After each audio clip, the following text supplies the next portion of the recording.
Yo, yo, yo, what's going on, guys? It's Buns. Welcome back to the Road to Gladiator. Tonight, we're covering the 7.1 November 1st hotfix, which was kind of pre-released on the World of Warcraft forums on the 31st, on Halloween, and the majority of it was given to the public, and they could see what changes were going through. There was one or two changes that I believe were added in afterwards. One was to Windwalker with the Fist of Fury stone. I don't think that was there originally. Could be wrong, but most of the changes are up front and went through today on November 1st. This video is not only going to be a walkthrough of not only of what the changes are for the 7.1 hotfix, but also to give you guys my opinion on how I view the hotfix and how I view the specific changes, and also what I think about the overall hotfixes and changes that Blizzard has been making over the entire expansion and what I think going into the future. So kicking into it, let's actually look at some of the classes here. Now, the first change that they did is they nerfed down Frost Death Knights. And what they did is they reduced their strength in PvP by 10%. Now, a lot of players on the forums and a lot of people have been talking about that people are upset that Blizzard is taking classes and taking the templates and just either tuning down the primary or buffing the primary stat by 10-15% in a lot of cases, rather than specifically targeting certain moves that are overperforming. And as well too with stamina, in some cases you'll see stamina get buffed or nerfed, which happened to one class in this patch saw a stamina buff as well too as a damage buff as well.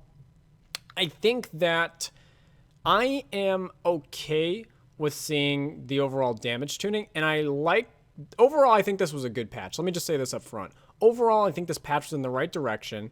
They gave their initial 7.1 time a little bit of time to realize what was strong, what was OP, and they tuned it down a little bit. And I like seeing Blizzard doing it in incremental changes. We don't necessarily have to see night and day changes overnight with complete specs. I mean, really, that's what happened with 7.1. We went from having a pretty sustained, people were figuring out how to work through the 7.03 meta, dealing with bloodlust, having to deal with demonology with warlocks and assassination rogues. And even though there definitely were some strong classes, it was manageable, and people were at that point were figuring out how to attack certain class and comps, and then we flipped everything on its head in 7.1. Now we're here at the first big hotfix, and I like what they did. They looked at some of the changes and they said, well, this is obviously too strong, let's tone it down a bit. And one of those changes was to Destruction Warlocks. So Destruction Warlocks, they had a few things nerfed. One, which was their Conflagrate route for taking Entrenched in Flame, which was rooting a target in place, very much like Wild Charge Bear Form for Druids. It would root the target in place, and it was off CD of everything, and your damage going into the target would not break. So they could use Conflagrate, which is an instant ability on a target, and then line it up into a charged up Focus Chaos Bolt, which was doing 150% extra damage. So they were basically, even though they weren't as tanky as Demonology Warlocks, any time that a melee, or really anyone in the game, but especially punishing melee, would come out around a corner, they would instantly put them into a route, line up huge bolt damage onto the target, and if they didn't have immediate huge defensive cooldowns to pop, or a teammate to pop defensive cooldowns, you were taking huge damage. So I like that they take it back an extra second, and that'll make the DR 1.5 seconds, so it's a little bit less. I'll take it. It's a positive, and it's definitely going to make other melee classes feel like they're a little bit more mobile and make that choice less favorable, even though I do think Destruction Warlocks will take it because it's great peels for them, and they can also do damage into it as well, too, on an instant cast. Good to see the nerf, though, in the right direction and a modest change, so I'll take it. Focus Chaos as well, too, was what I mentioned previously, is what was buffing, doing huge amounts of damage for Chaos Bolts. And where you would see, normal Chaos Bolts hitting for 600k, upwards of really like 1.1 million with cooldowns, it's going to be toned back a little bit, and that's good. And it's still going to be strong. They'll still be strong. It's only a 50% nerf on the spell, but it's good to see Blizzard taking incremental steps backwards on some of the spells that were strong, because one thing that Blizzard has to do a better job at with this entire expansion, which I'll get into in detail later, is they just need to make sure when they're coming out with these changes that they're doing it incrementally, because they've been so drastic, especially 7.0 to 7.1, the big patch. It was such a drastic change that it really put everyone through a shock.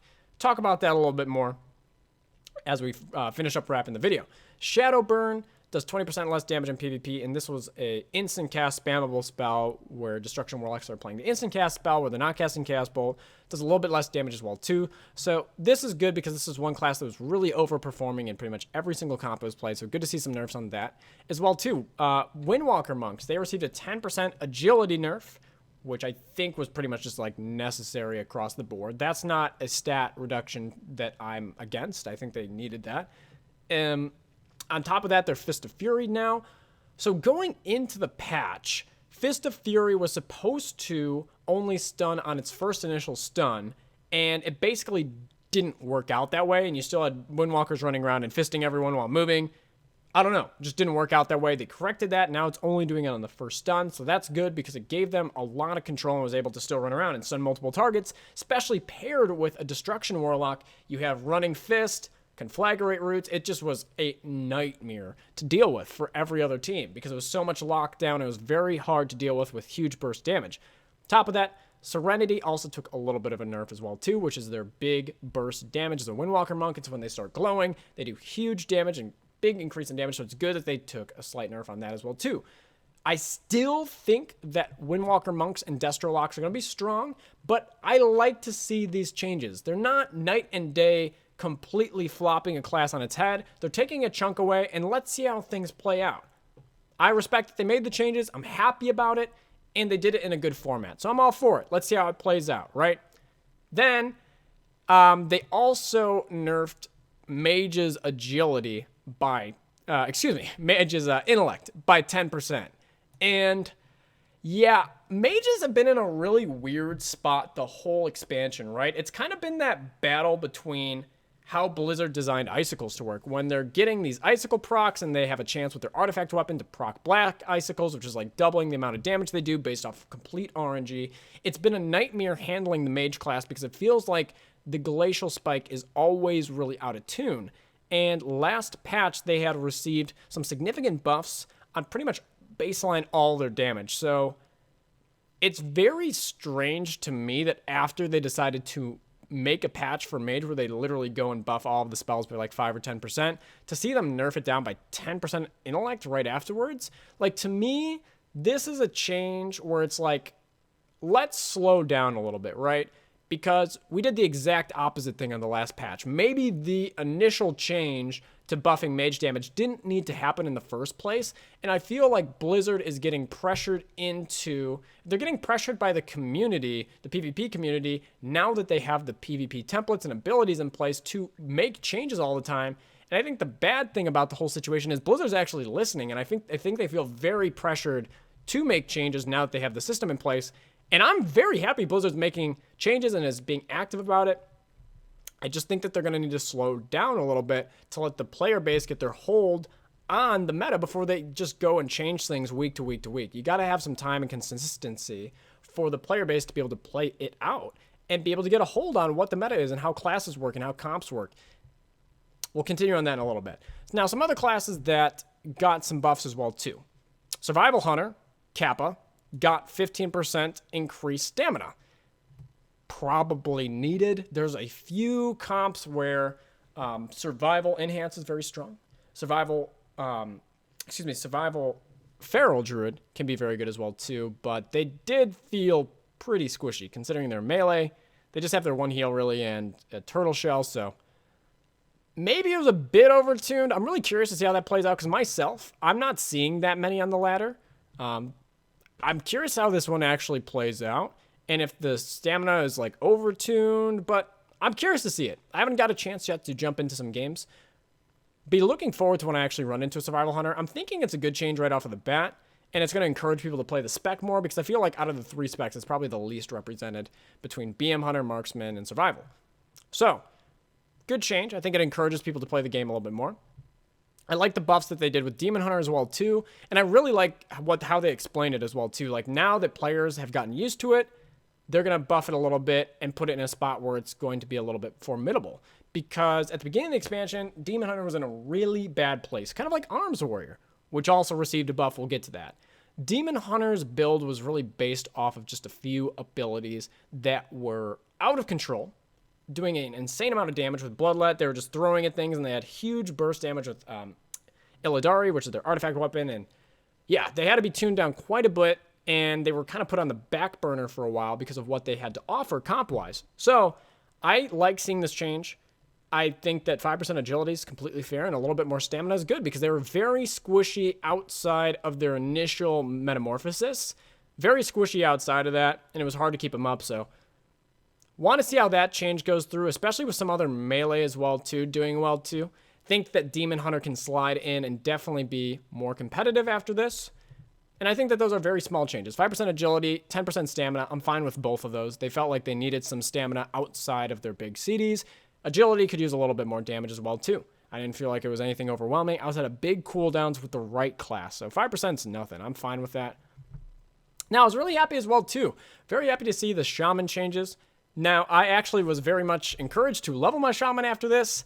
I was something that I had leveled before the expansion, and going into the X-Pack, I was going to decide between playing my Elemental Shaman, which looked like a lot of fun. I was having a lot of fun leveling it up, versus my Assassination Rogue and Assassination Rogue. Well, actually, going into the expansion, I was going to play Sub, and then Sub and Outlaw received a lot of different changes. I ended up playing Assassination, simply because Rogue looked like a much stronger class going into the expansion. So, I don't want to play a bad class. Why would you set yourself up to have a bad time playing at the start of an expansion? So I played Rogue, but over the last couple of patches, we've seen Shaman get some buffs to their artifact.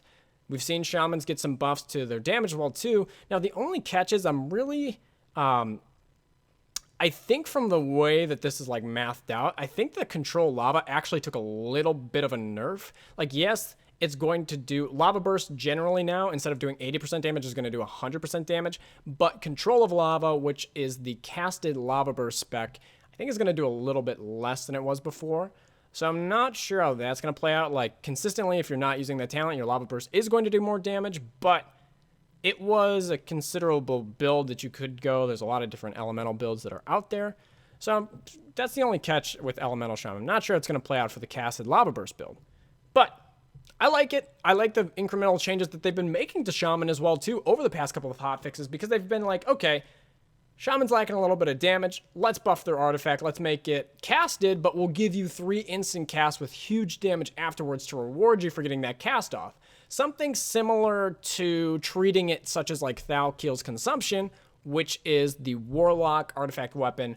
When they would consume the Thalkeel's Consumption, you knew that huge damage was coming in after that, paired up with Implosion and Imp damage. Similar on the lines, same mindset. Artifact damage, you gotta watch out for it. So even though it is a casted ability, the aftermath of it is very rewarding if the Shaman's able to get it off. Now, we get to Warrior. And Warrior was in a really bad spot. And this is honestly, this may be the only spec in the game that was completely determined by one talent how much damage they were doing, and that was Echo Slam. Echo Slam was at, I think, like 10% at the beginning of the expansion, did a huge amount of damage from Colossus Smash and the aftershock from it and rotating through that, because it's very easy to, with the Tactician talent for Warriors, whenever they spend Rage, they have a chance to get a Colossus Smash refreshed, so it was very strong, and they tuned that ability down quite a while ago when Warriors were OP, but it really put them on the back burner. Now, the last hotfix that we saw, Warriors' execute damage was buffed by a little bit, which was just necessary. That was just a necessary change. Hamstring was put on the global cooldown, which made people really upset, and understandably so. There's one other change I can't think of off of the top of my head. And the biggest concern was Hamstring being put on the global cooldown, because that's a spammable ability, and they're already having as much trouble with they are doing damage. Putting that on the global cooldown put Warriors in a really bad spot, because it's not an efficient way to generate Tactician and get your damage output high, and also give yourself an opportunity to be able to get your Colossus Smashes back to rotate through your abilities. So what they did is they said, okay, we're going to buff Hamstring damage considerably. I don't play Warrior myself, so I'm not able to really get the judgment on that, but from what is reading here, it seems like they buffed the damage quite significantly, and they've increased the slow to 12 seconds in PvP, which is really strong. That's a really long route, and I think it's going in the right direction for Warriors, absolutely. And in this case scenario, too, I have no issue seeing a strength and stamina buff for both Arms and Fury by 10%. I feel like this is a class where when you have a spec that's determined worth is by one talent, obviously that's really fucking bad. So being able to buff all of the other abilities and make them a little bit more tanky, I think is very good. Curious to see how Warrior does after this. I have a feeling that Arms Warrior will be back on track. Fury is just a really like weirdly designed spec for PvP. You're just taking so much increased damage. There's so many other melee that are out there right now that at least take normal damage or reduced damage while being able to do their same output, like rogues, shamans, right? Enhanced, assassination, whatever. They're taking less damage while they're still doing the same amount of damage that they are. Fury's in that weird spot where it's like, okay, you can do quote-unquote more damage, but you're taking more damage, but like realistically, they're not even doing close to as much damage as Arms. So it's in the right direction, I guess, for Fury, and maybe you'll see more of it, but there's probably going to have to be more for Fury down the line, but I like to see that they're, at least addressing the change. Now, a few things that went unsaid that people are talking about. One, rogues did not get touched. And I know that there are a lot of people out there that are really upset about that. And I feel that Rogue is one of the classes, this expansion, that has really gone up and down the roller coaster of the wheel of Warcraft, where people are just turning over specs every single patch, and Blizzard feels pressured into changing every single hotfix, every single patch, every single week, and they're not letting time sit to make adjustments. Rogue's kind of been a victim of that, as well as some other classes as well, too, from going pretty much from the top to the bottom to where they are now, which is like, meh, I don't know, they're okay. I think that overall, with the changes to all the other classes on this list, even though Rogue did not get touched, I think that overall Rogue will be in a better place. The one exception to that, and I'm going to talk about the exception first, is the Mage nerf. And the reason why I'm going to bring that up first is because I feel like the strongest comp for Rogue to be played in is probably RMP with a Paladin. And it was one of the limited comps that it could do well in because of the control it brought to the table, because of the big cooldowns like Vendetta that they can shove that force cooldowns from the other team when you have CC lined up correctly. So the 10% nerf to intellect on to Frost Mages is going to hurt Rogues indirectly, I guess as you want to put it, because it's one of the strongest classes or one of the strongest compositions that they can play in. But with that being said, I think overall you will see Rogues doing better, because two of the classes that were hurting them the most were Warlocks and Windwalkers, and they both took significant nerfs. I definitely do not think Destro Warlocks and Windwalkers are just overnight going to disappear.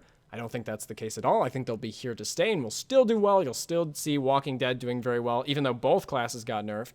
Still think that there will be more than viable. But it will help out Rogues, because I feel like that those were two of the biggest classes that were hurting Rogues.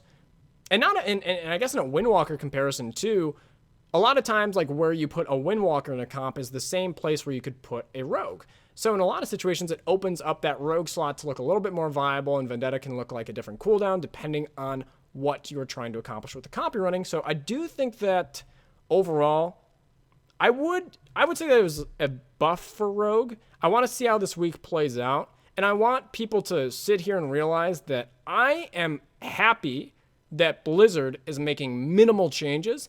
And I think people need to realize that and cut Blizzard some slack, because it feels like that every single week, Blizzard is, and first off, let me say this. At the end of the day, it's Blizzard's fault. But I think they're doing a really good job with the PvP, and they're making the right changes. But I do feel like it's like a playground situation, right? Everyone that's a player in World of Warcraft, first off, don't kid yourself. People in WoW love to have something to bitch about, and people like to have an excuse for why they are not able to accomplish their goals in World of Warcraft because of their class's restriction, and it's something that's out of their control. Some cases it is, a lot of cases it's not. So I do think that Rogues are in a fine place. I don't think they're overpowered. I don't think that they're weak. And I think with these changes, it'll help them make more frequent. You'll see them more frequently.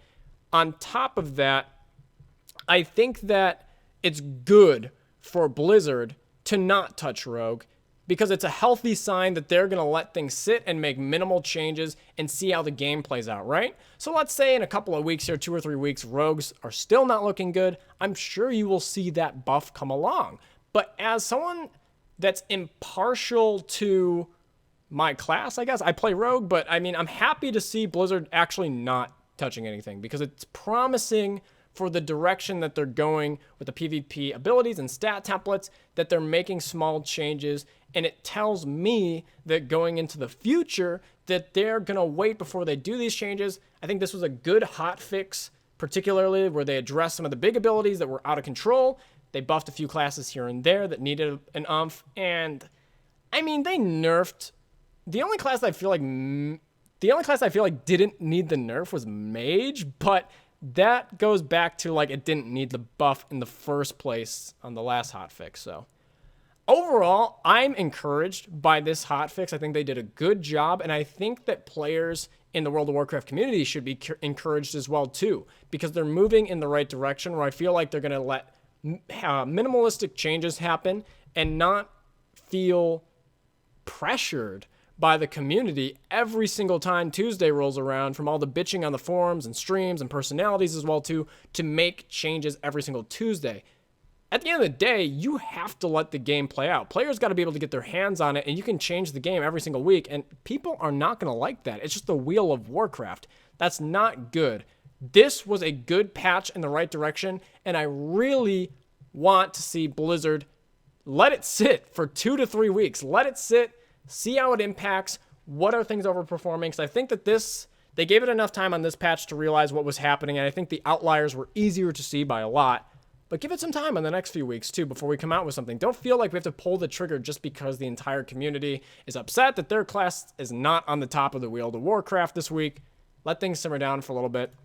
Those are my overall thoughts on the 7.1 hotfix. This is an encouraging patch in the right direction with small changes to classes that I feel like overall we're in the right direction and will help balance things out. Let's see if Blizzard can take their hands off the wheel for a little bit, and us, the players of World of Warcraft, get an opportunity to get our hands on the new hotfix and be able to play it out for ourselves and feel it out for a couple of weeks before we look at any other changes. Dudes, I am out. Thank you guys so much for watching the video. I will catch you guys on the live stream during the afternoon or on the next video. Peace. Keep it easy, everyone. Yo, yo, yo. What's going on, guys? It's Buns. Welcome back to the Road to Gladiator. Tonight, we're looking in depth in a specific choice that rogues, assassination rogues, have to make in their talent choices. And this plays out